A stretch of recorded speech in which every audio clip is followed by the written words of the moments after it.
diskursus Law of Attraction. Konsep Law of Attraction atau hukum tarik-menarik menyiratkan bahwa pikiran dan perasaan positif atau negatif dapat menarik pengalaman positif atau negatif yang sesuai ke dalam kehidupan seseorang. Hukum tarik-menarik juga dapat diterapkan dalam berbagai aspek kehidupan, seperti hubungan, kesuksesan karir, kesehatan, dan pertumbuhan pribadi. Hukum ini adalah sebuah konsep yang menunjukkan bahwa sesuatu menarik yang memiliki kesamaan, dan bahwa pikiran dan niat kita memiliki kekuatan untuk mewujudkan keinginan kita menjadi kenyataan. Menurut kepercayaan ini, dengan berfokus pada pikiran dan emosi positif, kita dapat menarik pengalaman dan hasil positif ke dalam hidup kita.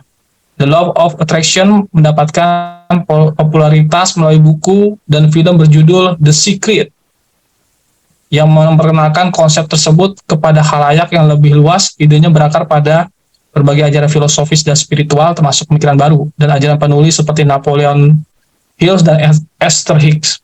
Nah, sebenarnya kalau kita cari lagi, bahwa ternyata The Secret ini itu hanya terlihat kulitnya saja. Tapi kalau kita ingin melihat the realnya, The Secret, atau benar-benar buku awalnya, itu kita bisa baca bukunya Wallace D. Wattles. Itu seorang penulis tentang kekayaan. Dia seorang filosof, tapi akhirnya dia melihat bahwa filosof ini mengatakan bahwa kekayaan itu bisa dirumuskan dalam sains. Akhirnya beliau menulis judulnya Science of Getting Rich. Buku itu ditulis sekitar 1905.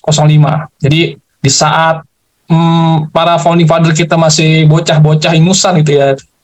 Nah, Wallace D. Wattles ini sudah menulis buku tersebut.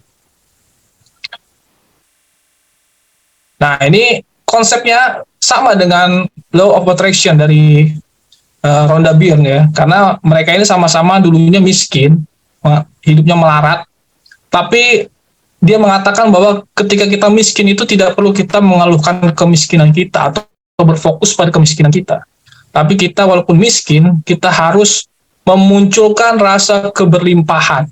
Itu kalau katanya Wallace D. Wattles. Makanya beliau ini kan seorang Nasrani, seorang Kristen.